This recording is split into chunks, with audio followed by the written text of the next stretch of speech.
Yesu nashimwe, Yesu ntabwo icyubahiro, twongeye kubaha ikaze muri cya kiganiro cyacu buri gitondo hamwe na Yesu.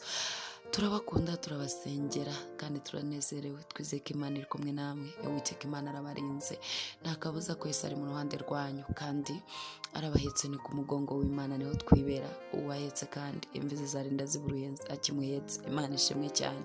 Uwiteka niwe mwungeri wacu, ntituzakena, aturyamisha mu cyanya cy'ubwatsi bubisi, adusubiza intege mu bugingo, adusubiza mu nzira yo gukiranuka ku bw'izina rye, naho twanyura mu gikombe cy'igicucu cy'urupfu ntabwo tuzatinya, kuko turi kumwe n'umwami. Inshyimbo ye n'inkoni ye nibyo biduhumuriza. Ajya atunganya ameza yacu mu maso y'abanzi bacu, ajya adusuka amavuta mu mutwe, igikombe cyacu kigasesekara. Ni ukuri kugirirwa neza n'Uwiteka, ni ukuri bizatwomaho, natwe tuzamunsi Uwiteka iminsi yose tuzamara tukiriho. Haleluya, Imana nishimwe cyane. Uwiteka niwe mwungeri wawe uno munsi, ntabwo ukwiriye gukena. Uwiteka niwe byiringiro byawe, ntabwo ukwiriye gukena. Uwiteka niwe wihishemo, ntabwo ukwiriye kugira ubwoba. Imana ihabwa icyubahiro. Reka mbabwire ngo niwe mwungeri wacu, ntago tuzakena. Haleluya, haleluya. Uwiteka niwe mwungeri wacu kandi niwe uturangaje imbere, niwe buhungiro bwacu n'igihome cyacu ku munsi w'amakuba, n'ibyiringiro by'abategereza Imana. Ni umwami mwiza. Reka mbabwire ngo uyu munsi turavuga ngo kugira neza k'Uwiteka n'imbabazi ze bitwomyeho cyangwa se bizatwomaho iminsi yose.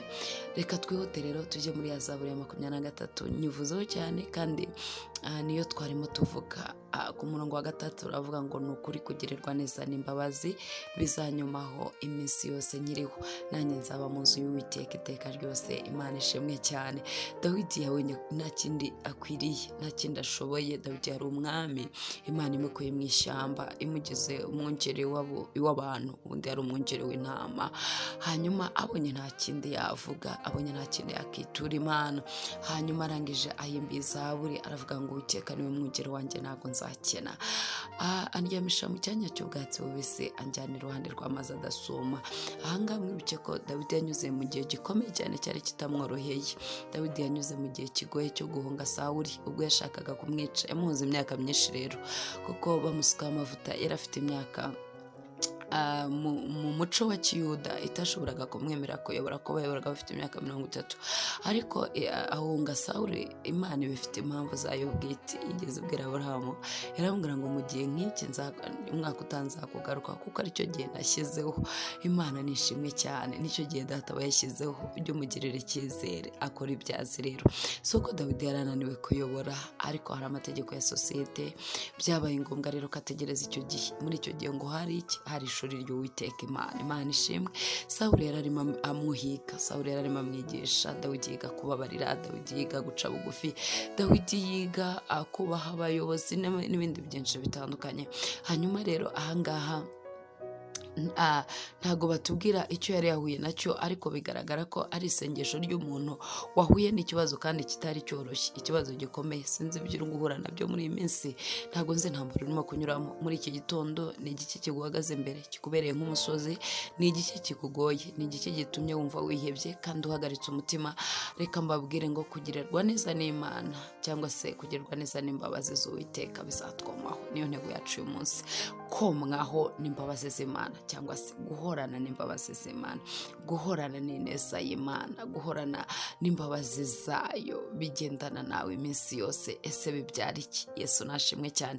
Muri iki gitondo imbabazi z'Uwiteka Imana zikomeho, ineza y'Imana ikugaragareho mu kazi kawe, muri gahunda zawe zitandukanye, imbabazi z'Imana zikubeho. Imana ishimwe cyane. Dawidi rero arasenga abwira Imana ngo Mana ni wowe mwungeri wanjye, ntabwo nakena, ntabwo nzi ibyarimo bituma atekereza ko ashobora gukena. Ariko igisubizo cyiza ku mwanzi ni ukumubwira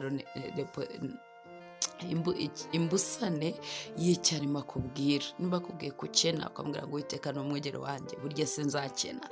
Nimba akubwiye ko mu mwuka bitagenda, ukamubwira ati Uwiteka ni umwungeri wanjye, burya se nzakena mu buryo bw'umwuka. Imana ishimwe cyane. Andyamisha mu cyanya cy'ubwatsi bubisi, anjyana iruhande rw'amazi adasoma. Haleluya. Asubiza intege mu bugingo bwanjye. Hari igihe intege zishira, hari igihe ucika intege, hari igihe wumva wihebye, hari igihe wumva wahagaritse umutima, ibiguca intege bikaba ari byinshi, intege zigashira. Ni Yesu usubiza intege mu bugingo. Ijambo ryarambwiye ngo abasore b'imigenda bazirukanka barushye kandi bazacogora rwose, ariko abategereza Uwiteka bazagenda ntibazananirwa, bazasimbuka nk'ibisiga byo mu kirere, ntibazacogora kuko bategereje Uwiteka. Abiringira Uwiteka bameze nk'umusozi Siyoni utabashika kunyeganyega, ahubwo ruhamye iteka. Imana ishimwe cyane. Kandi bameze nk'igiti cyatewe hafi y'umugezi, icyo cyera imbuto igihe cyacyo, amababi yacyo ntajya yuma, ngo n'umwaka wacanyemo amapfa cyangwa se wacanye mu izuba. Igiti gitewe mu mazi ntikijya kigira ubwoba, ahubwo gihorana itoto, gihorana ibibabi by'itoto. Yesu nashimwe cyane. Iyo banyuze mu gikombe cyitwa Baka bagitobora amasoko, imvura y'umugisha ikambika umugisha, kandi ngo bagenda bagwiza imbaraga, bagaragarira mu maso y'Imana i Siyoni. Haleluya. Abo ngabo abo Uwiteka abereye maso, abo Uwiteka abereye umwungeri. Iyo banyuze mu gikombe cyitwa Baka bahatobora amasoko, abo Uwiteka abereye umwungeri. Bibiliya irambwira ngo abafite umutima w'inzira z'igisiyoni, iyo banyuze mu gikombe cyitwa Baka bahatora amasoko, imvura y'urujojo ikahambika umugisha, bagenda bagwiza imbaraga. Mu gikombe cya Baka ni igikombe kibi cyane, ntabwo aricyo turi buvugeho, ariko mu kuhanyura byabaga bigoye, ariko ngo bagendaga bagwiza imbaraga kugeza igihe bagaragariye imbere y'amaso y'Uwiteka Imana i Siyoni. Asubiza intege mu bugingo bwanjye, anyobora inzira yo gukiranuka ku bw'izina ry'Uwiteka Imana. Imana ishimwe. Ngo naho nanyura mu gikombe cy'igicucu cy'urupfu, Dawidi menya arageze mu gihe kigoye. Sinzi ibiri kunyuramo, sinzi ibihe bikugoye, ariko igihe gitondo Umwami Yesu hari ibyo yashyizeho iherezo. Umwami Yesu hari ibyo arangije, Kristo Yesu hari ibyo apfundikiye rwose, hari ibyo akuye mu nzira. Bibiliya yarambwiye ngo muhumurize abantu banjye, mubabwire iby'ururutse umutima, mubabwire ko intambara zaho zishize. Iki gitondo rero nanjye ndagira ngo mubwire ngo intambara zawe zirashize, mu izina rya Data wa twese n'iry'Umwana n'iry'Umwuka wera. Nimba ugendera imbere y'Imana utunganye kandi uciye bugufi, ntabwo nzi intambara uri kunyuramo, nta nubwo nzi ufite rwose, ariko kubw'imbabazi n'ineza by'Uwiteka Imana, intambara zawe zirashize. Byizere kandi ubyakire, intambara zawe zirashize. Yesu niwe wenyine urangiza intambara, Yesu niwe wenyine ushyira akadomo ku ntambara. Kandi muri iki gitondo yururikiye gushyira akadomo ku ntambara zirimo zikurwanya, yururikiye gushyira akadomo ku ntambara zirimo zigutera ubwoba.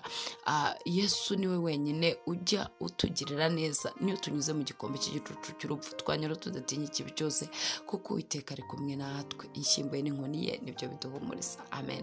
Ku murongo wa 6 rero aho twafashe nk'intego y'umunsi, haravuga ngo ni ukuri kugirirwa neza n'imbabazi nanjye bizanyuma iminsi yose nyiriho, nanjye nzaba mu nzu y'Uwiteka iteka ryose.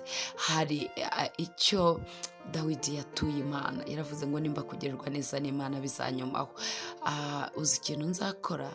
Nanjye nzaba mu nzu y'Uwiteka iteka ryose. Haleluya, haleluya.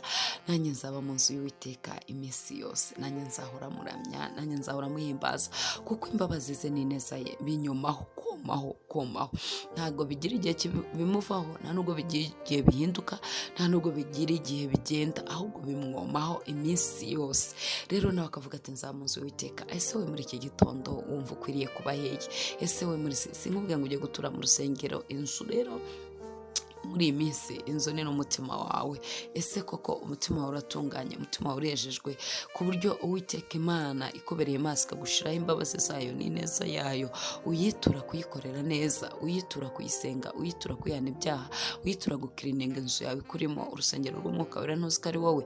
Ese muri iki gitondo wowe iyo Imana ikugiriye neza ikaguha imbabazi zayo n'ineza yayo, wowe uyitura iki? Ese ufite gusenga, ufite kubana n'Imana, ufite guca bugufi, ufite kwiringira Imana, ufite kubaha Imana muri iki gihe, ufite kwihanganira ibikugerageza, ufite kudaterwa ubwoba n'ibiri kuba, cyangwa se Imana yabanye nawe ikakugirira neza, ikaguha ineza yayo muri iyi minsi urimo urayitesha agaciro? Reka nkubwire ngo muri iki gitondo ineza n'imbabazi bikomeho, ariko nawe ube mu nzu y'Uwiteka, ubane n'Imana mu yandi magambo, wicira bugufi kandi uyubahe. Reka mbabwire ngo muze guhaha muronke, nari ndimo mbabwira ngo ineza imbabazi bibomeho uyu munsi n'igihe muzamara, byombe ku miryango yanyu, byombe ku nshuti zanyu. Aho ineza y'Imana iri ibintu birahinduka, aho imbabazi z'Imana ziri ni hariho urubanza. Imana ishimwe cyane. Imana ibagirire neza, ibagwizeho ineza yayo. Ineza y'Imana ihageze, ibitakemutse birakemuka, ibyari bifite ibibazo bihinduka ibisubizo, amarira yawe ahinduka ibitwenge, kuganya kwawe kugahinduka gushima, agahinda kagahinduka ibyishimo. Yesu nashimwe cyane. Hanyuma rero umwami Yesu akomeza abashyigikire, kandi Yesu akomeza abana namwe, muhaye muronke kandi mugubwe neza.